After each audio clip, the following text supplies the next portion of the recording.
Greetings, Wambui Bahati here. Welcome to 70 Years and Beyond. Hey there, fellow nostalgia lovers. Remember the days when toys didn't need batteries or Wi Fi? When imagination was the most powerful tool in the playroom? Well, buckle up because we're about to take a trip back down memory lane.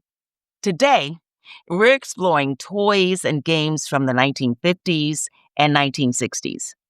Get ready to relive your childhood, or, well, depending on your age, discover what playtime was like for your parents or grandparents. Let's dive into the world of classic toys, from the most popular Christmas gifts to the ones that might raise a few eyebrows today. The 1950s and 60s were a golden age for toys and games. It was a time of innovation and creativity in the toy industry. Let's start with some of the most popular Christmas toys from this era.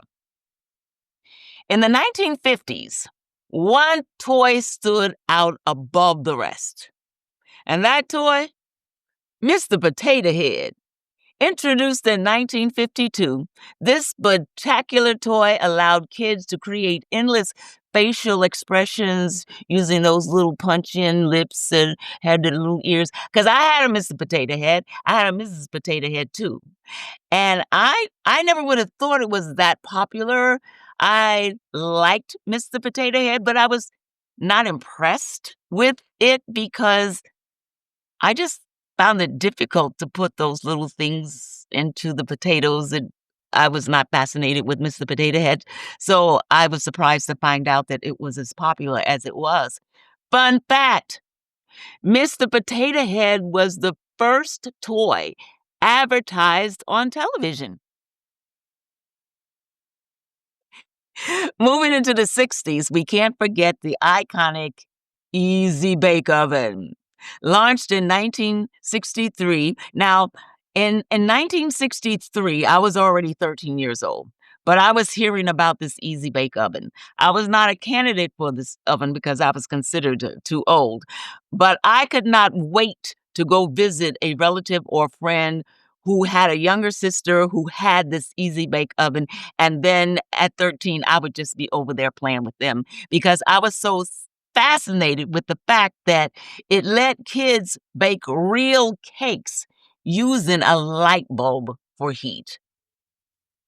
Many budding bakers got their start with this miniature marvel called the Easy Bake Oven. Another holiday favorite was the Etch a Sketch. This mechanical drawing toy captivated children with this magic screen. With just two knobs, kids could create intricate designs and then shake it to erase it. Yeah, I had me an Etch-a-Sketch too. All right, so now let's talk about some of the most expensive toys of the era. In the 1950s, the Lionel train set was the cream of the crop.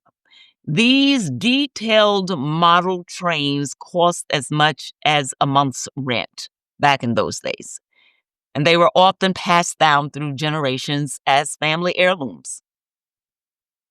The 1960s saw the rise of the super deluxe Barbie Dream House. And this elaborate dollhouse was every little girl's fantasy. With multiple rooms and tiny furniture, it was a significant investment, though, for the parents. So on the other end of the spectrum, let's look at some affordable toys. The humble Slinky, invented in 1940, remained popular throughout these decades. At just $1 back then, this simple spring provided hours of entertainment. Let's not forget the marbles.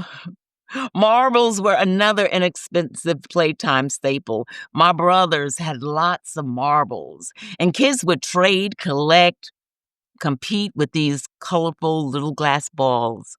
A bag of marbles cost mere pennies, but it was worth its weight in childhood gold.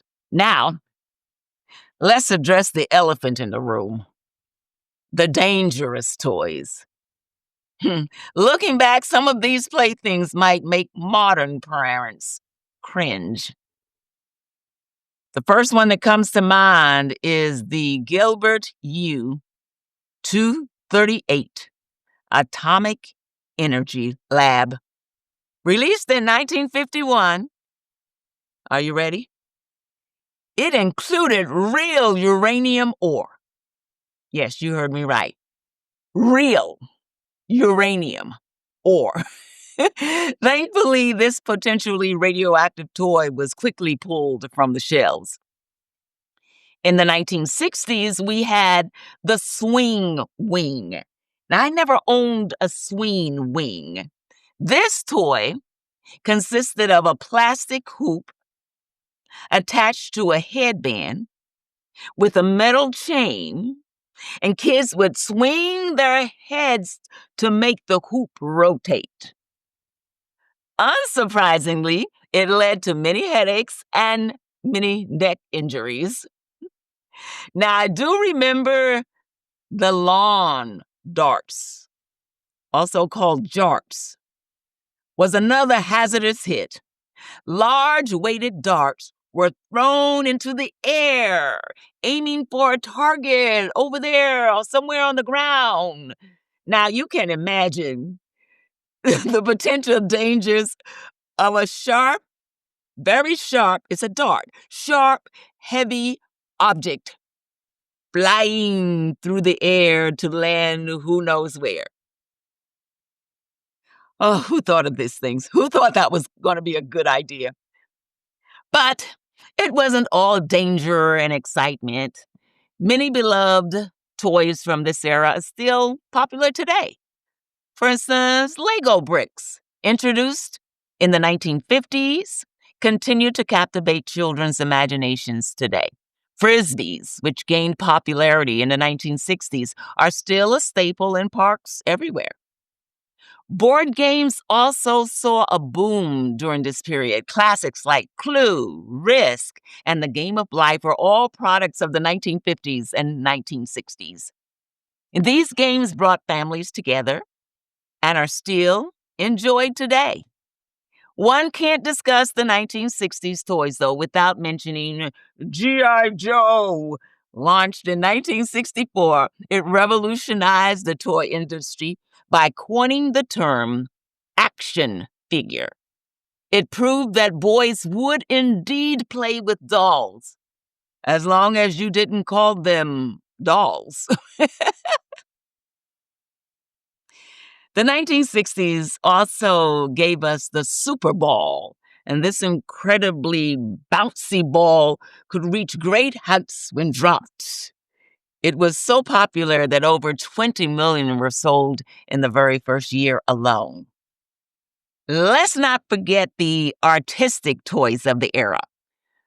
Colorforms, introduced in the 1950s, allowed kids to create scenes with reusable stickers. And who could forget Play-Doh? I played with Play-Doh. My kids played with Play-Doh. My kids' kids played with Play-Doh. This modeling compound has been a childhood staple since 1956. Outdoor toys were also a big hit during these decades. Hula hoops swept the nation in the 1950s, with kids and adults alike trying to master the hip-swinging technique. Skateboards, which emerged in the 1960s, quickly became a cultural phenomenon. As we look back at these toys, it's clear that simplicity often ruled the day. Many of these playthings relied on a child's imagination to bring them to life. There were no screens, few batteries, and certainly no apps.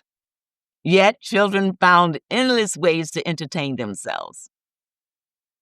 I remember that my favorite toy, the thing I enjoyed playing with almost more than anything, was the Sears and Roebuck catalog.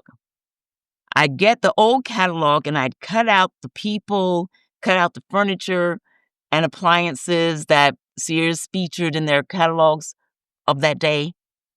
And I would make little families with the cutout people and just could play for hours. I could play for days if my mother didn't interrupt me.